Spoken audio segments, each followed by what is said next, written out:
ವೀಕ್ಷಕರೇ, ಇತ್ತೀಚೆಗಂತೂ ಚಿತ್ರರಂಗದಲ್ಲಿ ಪ್ರತಿನಿತ್ಯ ಒಂದಲ್ಲ ಒಂದು ಸಾವಿನ ಸುದ್ದಿ ಅಥವಾ ಆಘಾತಕಾರಿ ಸುದ್ದಿಗಳನ್ನು ಕೇಳುತ್ತಲೇ ಇದ್ದೇವೆ.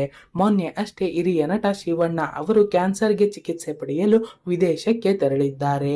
ಇದೀಗ ಇದರ ಬೆನ್ನಲ್ಲೇ ಮತ್ತೊಬ್ಬ ಖ್ಯಾತ ಯುವ ನಟಿ ದಿಢೀರ್ ಆಸ್ಪತ್ರೆಗೆ ದಾಖಲಾಗಿದ್ದಾರೆ. ಹಾಗಾದ್ರೆ ಯಾರಿದು ನಟಿ ಮತ್ತು ಇವರ ಆರೋಗ್ಯದ ಬಗ್ಗೆ ಖುದ್ದು ನಟಿಯೇ ಹೇಳಿದ್ದೇನು ಎಂಬ ಸಂಪೂರ್ಣ ಮಾಹಿತಿಯನ್ನು ಈ ವಿಡಿಯೋದಲ್ಲಿ ನೋಡೋಣ ಬನ್ನಿ. ಅದಕ್ಕೂ ಮುನ್ನ ನಿಮಗೂ ಕೂಡ ಕನ್ನಡ ಚಿತ್ರರಂಗ ಇಷ್ಟ ಅನ್ನೋದಾದ್ರೆ ತಪ್ಪದೆ ಈ ವಿಡಿಯೋನ ಲೈಕ್ ಮಾಡಿ, ಹಾಗೆ ನಮ್ಮ ಚಾನೆಲ್ ಅನ್ನು ಸಬ್ಸ್ಕ್ರೈಬ್ ಮಾಡಿ ನಮ್ಮನ್ನು ಬೆಂಬಲಿಸಿ. ಹೌದು, ಖ್ಯಾತ ಕಿರುತೆರೆ ನಟಿ ಅಮೃತ ರಾಮಮೂರ್ತಿ ಅವರು ಆಸ್ಪತ್ರೆಗೆ ದಾಖಲಾಗಿದ್ದಾರೆ. ಖುದ್ದು ನಟಿಯೇ ಸೋಷಿಯಲ್ ಮೀಡಿಯಾದಲ್ಲಿ ಹಂಚಿಕೊಂಡಿದ್ದು, ಪಬ್ಲಿಕ್ ಟಾಯ್ಲೆಟ್ ಯೂಸ್ ಮಾಡಿದ್ದಕ್ಕೆ ಈ ಸ್ಥಿತಿ ಬಂದಿದೆ. ನನಗೆ ಸಿವಿಯರ್ UTI ಆಗಿದೆ, ಯೂರಿನರಿ ಟ್ರ್ಯಾಂಕ್ ಇನ್ಸ್ಪೆಕ್ಷನ್ ಆಗಿದೆ.